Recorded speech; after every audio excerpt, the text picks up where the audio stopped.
Kamakailang inisyo ni Pangulong Ferdinand Marcos Jr. ang opisyal na pagkakabilang ng Sulu sa Region 9 sa ilalim ng Executive Order 91. Pinirmahan ng Pangulo ang plebisito kamakailan para alisin ang probinsya ng Sulu sa Bangsamoro Autonomous Region Muslim Mindanao o BARM at ganap na isailalim na ang Sulu sa rehiyon ng Zamboanga Peninsula. Samantala, isinapubliko naman ang deklarasyong ito nitong Sabado kaugnay ng desisyon ng Korte Suprema na naglalayong pagtibayin ang paghahatid ng serbisyo publiko sa bansa.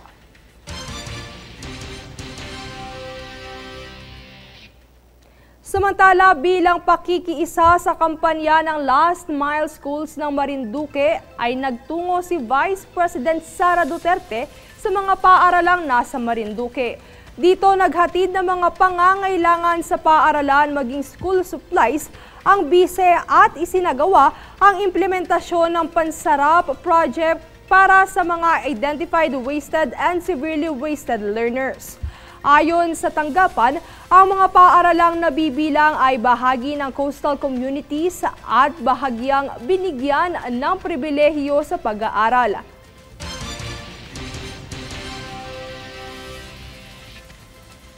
Nagbabala naman ang Armed Forces of the Philippines o AFP sa isang post ng isang Chinese-affiliated social media news page kung saan sinasabing may new confrontation incident ang Philippine Navy at China Coast Guard sa Ayungin Shoal. Pinabulaanan ng AFP na ito ay bagong insidente at ito ay recycled video footage lamang para manipulahin ang publiko. Ayon sa AFP, ito ay kuha pa noong nakaraang taon sa military outpost sa Ayungin Shoal malapit sa BRP Sierra Madre. Pinayuhan ang mga netizen na maging mapanuri at alerto sa mga nakikita online at kumuha lamang ng mga impormasyon sa mga verified at social at official sources.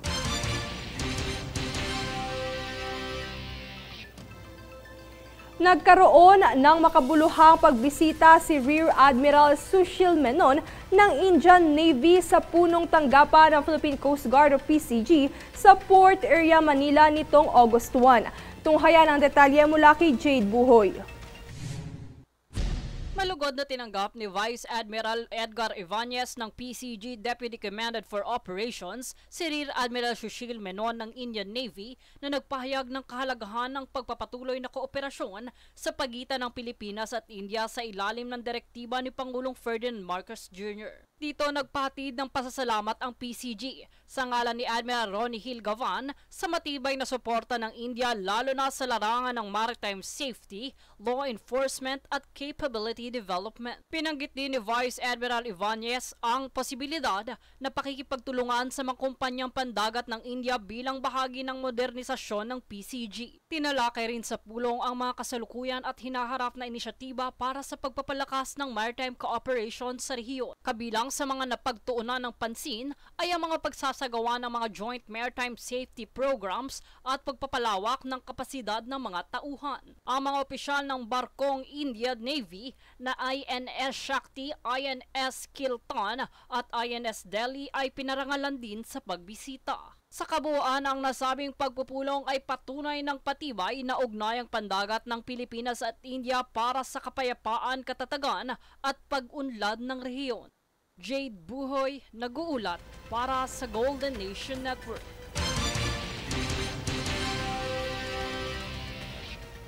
Samantala, inanunsyo ng Department of the Interior and Local Government o DILG na mula sa September 1 ay magkakaroon na ng no parking policy.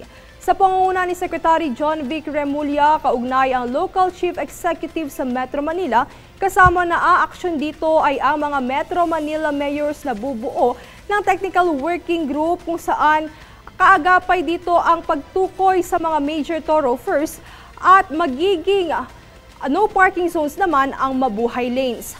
Ayon kay Remulla, uunahin ang mga lugar kung saan suki ng traffic. Dagdag ng mga dumalong mayor na magkakaroon ng time-based restriction model tulad ng Makati City's Ordinance.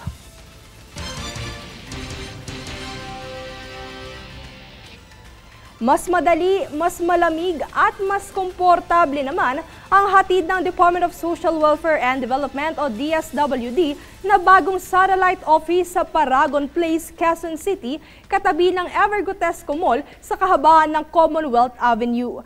Ayon sa DSWD, prioridad nilang i-upgrade ang mga serbisyo para sa mga mamamayan, lalo na sa mga senior citizens, person with disability at mga buntis.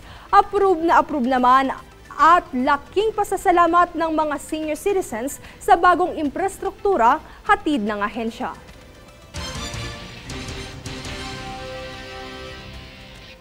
Samantala, na-recover ng Philippine Drug Enforcement Agency o PDEA ang mga pakete ng shabu mula sa isinurrender ng mga mangingisda ng Bataan at Pangasinan. Ayon sa ahensya, nadeklara ng drug-free sa iligal na droga ang mga munisipalidad ng Mariveles at Bolinao matapos ang inspeksyon pagdaan ng nasabing operasyon. Anila, ang aksyon na ito mula sa mga mamamayan ay indikasyon ng pagtutulungan ng pamahalaan sa mismong komunidad upang masugpo ang paglaganap ng droga.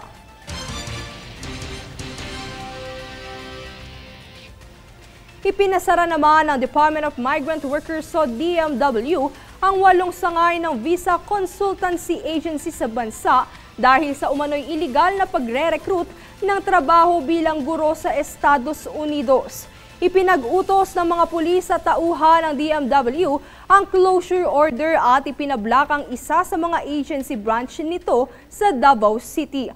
Kabilang din sa mga opisina ng ahensya na napasara ay mga sangay sa Zamboanga City at Cebu. Ayon sa mga otoridad, kanilang nalaman na kabilang ang ahensya sa recruitment at placement activities nang walang wastong dokumento mula sa DMW.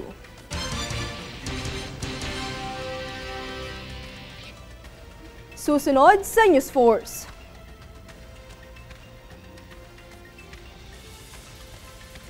Pilipinas host sa Asian Open Figure Skating Trophy 2025.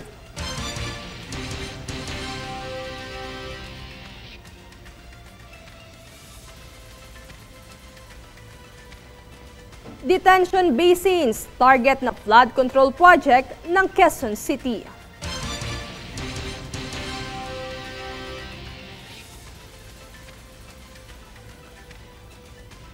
Bulkan sa Russia, sumabog sa unang pagkakataon sa loob ng 5 siglo.